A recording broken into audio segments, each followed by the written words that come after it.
Welcome to the second part of the chapter, Air and Atmosphere. Today we will deal with the renewal. We'll start with the renewal of carbon dioxide in nature. So, if you want any reference, you can refer to your textbook, page number 85. Okay? The renewal of carbon dioxide. So, carbon dioxide can be added to the atmosphere through various sources. Number one, by the respiration of living organisms. So we respire all the time. The plants as well as animals, they respire. Every time they respire, they add carbon dioxide to the air. Carbon dioxide is also added to the atmosphere by the burning of fuel. So you burn carbon dioxide, you burn the fuel at home.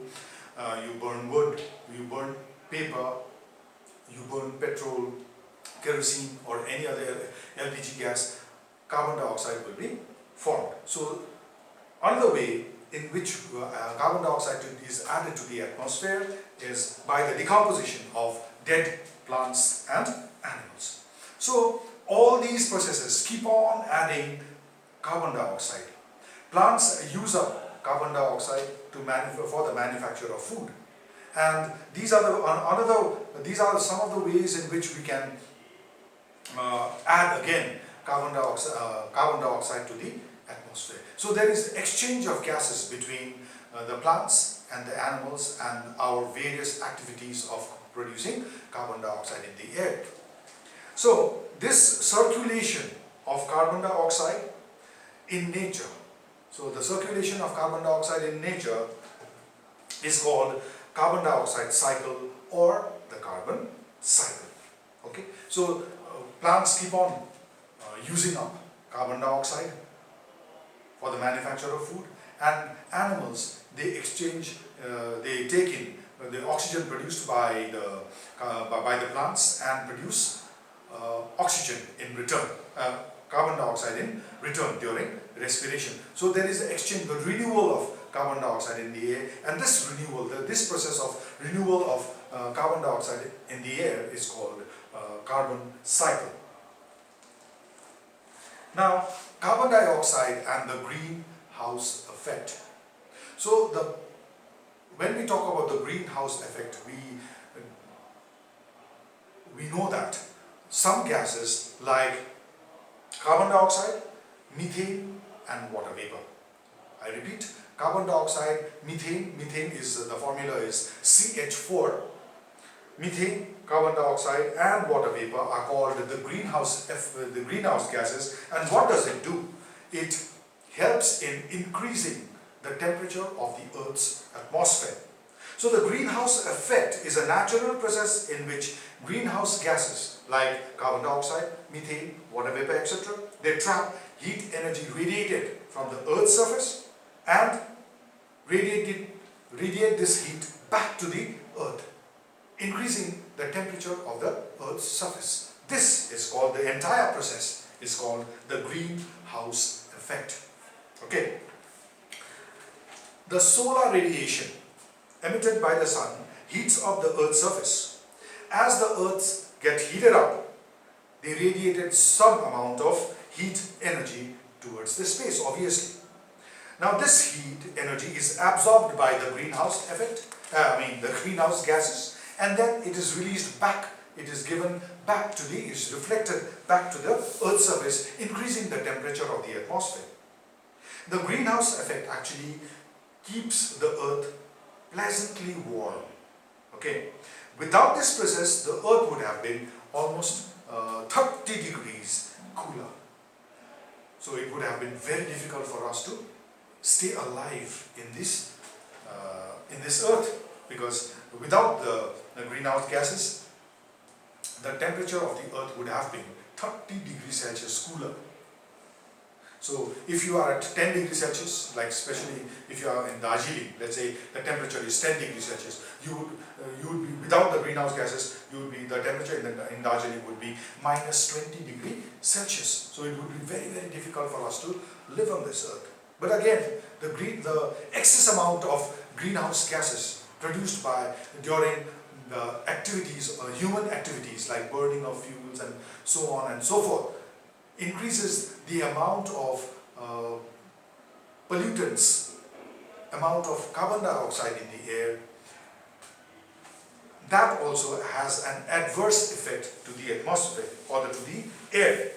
So due to the excessive burning of fossil fuels and other carbon containing fuels and large-scale deforestation, cutting of trees, there has been excessive release of carbon dioxide into the atmosphere. So the increase in the carbon dioxide level in the atmosphere has led to overheating of the Earth's surface. This is called global warming. So we are all aware of the adverse effects of global warming, even though we will discuss it. The harmful effects of global warming. The global warming could cause the melting of polar ice caps. Now what happens is there are lots of ice in the polar region. So these ice, because of global warming, will start melting and ultimately increases the sea level, which is very, very dangerous for us.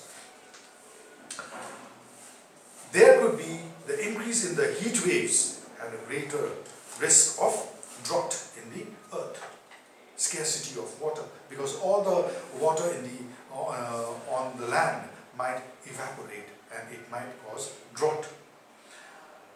Another effect could be there could be more rainfall and more intense winds. So the amount of rainfall could be high in one place and dry in one place. That means it's very, very irregular. The climatic condition becomes very, very irregular, which will adverse the earth. The climate of the earth it will have an adverse effect on the climate of the earth. Now, how can we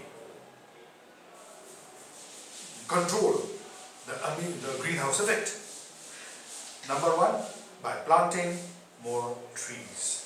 By planting more trees and reducing the burn of fossil fuels. So two ways we can there are two ways in which we can reduce the emission of greenhouse gases and reduce the greenhouse effect. Number one, planting more trees and cutting less trees, and planting more trees, and number two, by using less fossil fuels, which produces a lot of carbon dioxide. So we can control it. Control the use of fuels which produces carbon dioxide. Now that was the greenhouse gases and the adverse effects of the greenhouse effect and so on. Now we come to the reaction of oxygen with metals and non-metals. Now, reacting with oxygen means burning or combustion.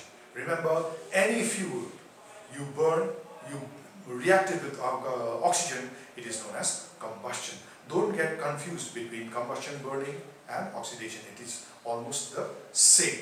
It is reacting. Anything which reacts with oxygen to produce oxides is known as combustion or burning or oxidation. So oxidation is a chemical process involving the addition of oxygen to any substance.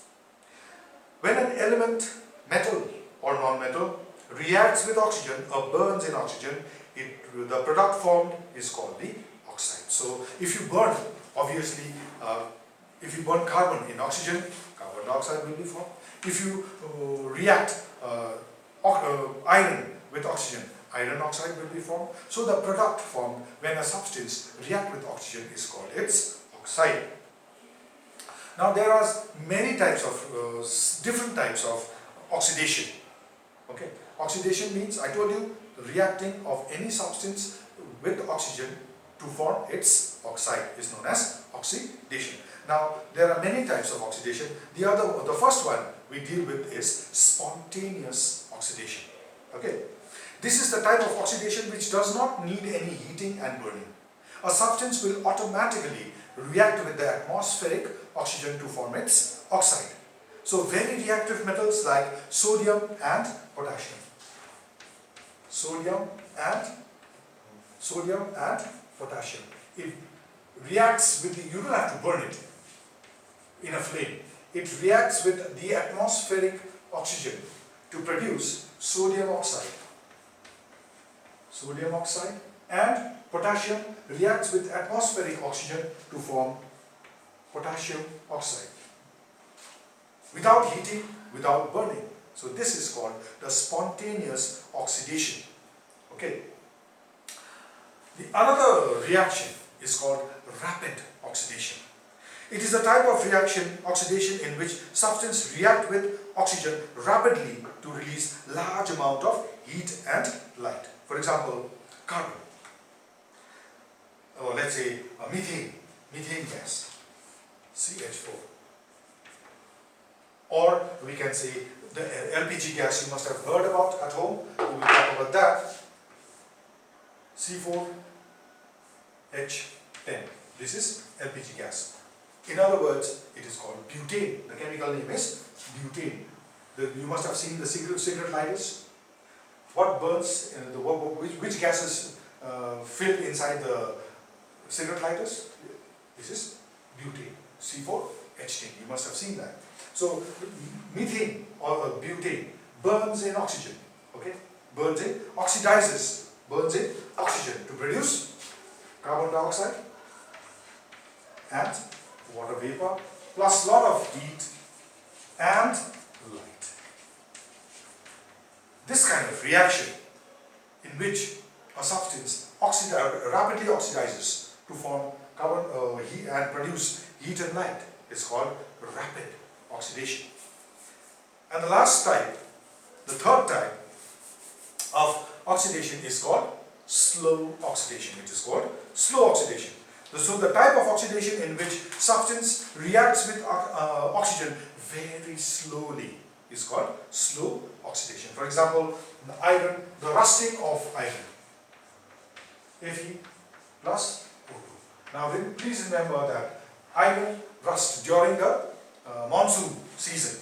During the monsoon season, iron will react with oxygen very slowly in the presence of moisture or water to produce iron oxide or rust. Similarly, magnesium also reacts very slowly to form magnesium oxide. This is called slow oxidation. Alright. Now, we will deal with air pollution. We'll talk about air pollution now.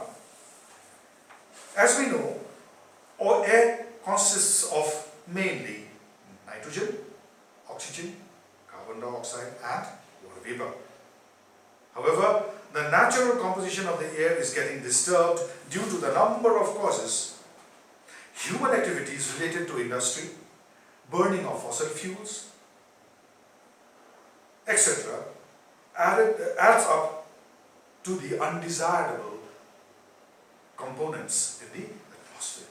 So the substances that cause pollution are called pollutants. So what is pollution? Air pollution? It is the process by which by the human activities which will have an adverse effect in our human health, which causes which adds up to lots of unwanted substances in the atmosphere, making it unfit for breathing. This is called air pollution. So the substances that cause air pollution are called pollutants, and the name of some of the pollutants let us discuss. They are carbon monoxide, CO, sulfur dioxide, oxides of nitrogen, and the substances which forms dust and as well as smoke. These are the air pollutants. So air pollution and its harmful effects. What are the harmful effects of air pollution?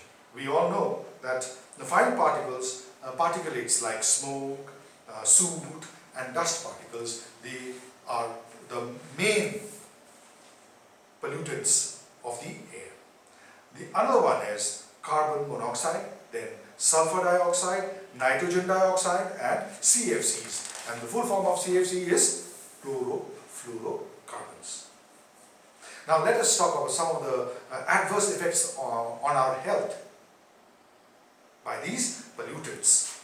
So the health problems are eyes, nose and throat problems. It is caused by the particulates and the gases called nitrogen dioxide or oxides of nitrogen. There are three oxides of nitrogen. They are nitrous oxide, N2O, nitric oxide, NO, and nitrogen dioxide, NO2. These gases will cause problems in nose and throat. We have respiratory problems as well, and it is caused by the particulates and sulfur dioxide and nitrogen dioxide as well. It also causes heart problems, and the heart problems is caused by carbon monoxide, particulates, sulfur dioxide and nitrogen dioxide. It also causes not only heart diseases, but it also might cause cancer. And the cancer causing gases are particulates and nitrogen dioxide. Birth defects. It is caused by particulates, hydrocarbons, sulfur dioxide, and lastly, it might cause brain damage. And the brain damage is caused by the particles of lead that is present in the atmosphere. So these are some of the diseases due to the air pollution. So we got to remember that to save the world, firstly we have our prime